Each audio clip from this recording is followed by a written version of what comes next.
আসসালামু আলাইকুম ভিউয়ার্স, আজকে আম্মু রান্না করবে চিংড়ি মাছ। বড় বড় চিংড়ি মাছ আব্বু বাজার থেকে নিয়ে এসেছে, কারণ আমরা দুই বোনই চিংড়ি মাছ খেতে খুবই ভালোবাসি তাই। আর যেহেতু আমিও আছি, আফুও আছে, তাই হচ্ছে চিংড়ি মাছের ঝুড়ি মেলা ভার। তো প্রথমে একটি ডেকচিতে তেল নিয়ে নিল। তেলগুলো গরম হয়ে গেলে সেখানে দিয়ে দিবে বেশ কিছু পরিমাণ পেঁয়াজ কুচি। পেঁয়াজ কুচিগুলোকে তেলের সাথে ভালো করে নেড়ে চেড়ে কষিয়ে নিবে। এভাবে অনবরত নেড়ে নিচ্ছে, যেহেতু তেলের মধ্যে শুধু পেঁয়াজই আছে আর কিছু নয়, তাই হচ্ছে পেঁয়াজগুলো পুড়ে যাওয়ার সম্ভাবনা আছে তাই। তারপর দিয়ে দিচ্ছে কয়েকটা টমেটো টুকরো। টমেটো টুকরোগুলো কষানোর সময় দিয়ে দিচ্ছে, যাতে টমেটোগুলো ভালো করে গলে যায় আর চিংড়ি মাছের ঝোলের কালারটা দারুণ আসে, আর একটু গ্রেভি গ্রেভি টাইপের হয়, একটু ঘন টাইপের হয়, তাই আপু আগেই দিয়ে দিল। তারপর মাছ টমেটোগুলোকে ভালো করে নেড়ে চেড়ে হালকা কষিয়ে নেওয়া হচ্ছে তেলের সাথে। এভাবে কষিয়ে নিচ্ছে যাতে এগুলো একটু নরম হয়ে যায়। তারপর দিয়ে দিবে পরিমাণ মতো মরিচ বাটা।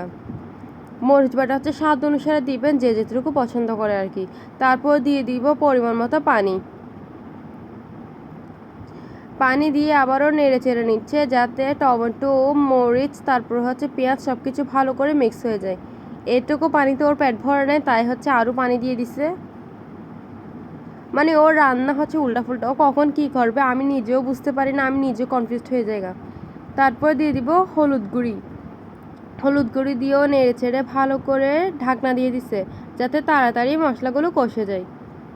এই তো পানির মধ্যে বলক চলে এসেছে, দেখেন। পানির মধ্যে বলক চলে আসলে ভালো করে নেড়ে চেড়ে নিবে। আসলে ও আর আমি প্রায় সেম, পানি দিলে পানির আন্দাজই বুঝতে পারি না যে কতটুকু পানি দেওয়া দরকার। ও একেবারে টলটলে ঝোল বানাই ফেলছে, মানে ও যখন এতটুকু পানি দিয়ে দিচ্ছে, পরে দিয়ে বলতেছে থাক এগুলো দিয়ে ঝোল করে ফেলবো, আর হচ্ছে পানি দেওয়া হবে না।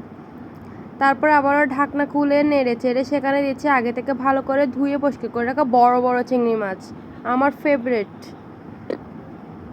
তবে আমার ফেভারিট হলো কিন্তু আপুর বেশি ফেভারিট, আপু বেশি পছন্দ করে। তারপর হচ্ছে ভালো করে নেড়ে চেড়ে দিচ্ছিলাম। আর এখন দেখছি চিংড়ি মাছ রং বদলাচ্ছে।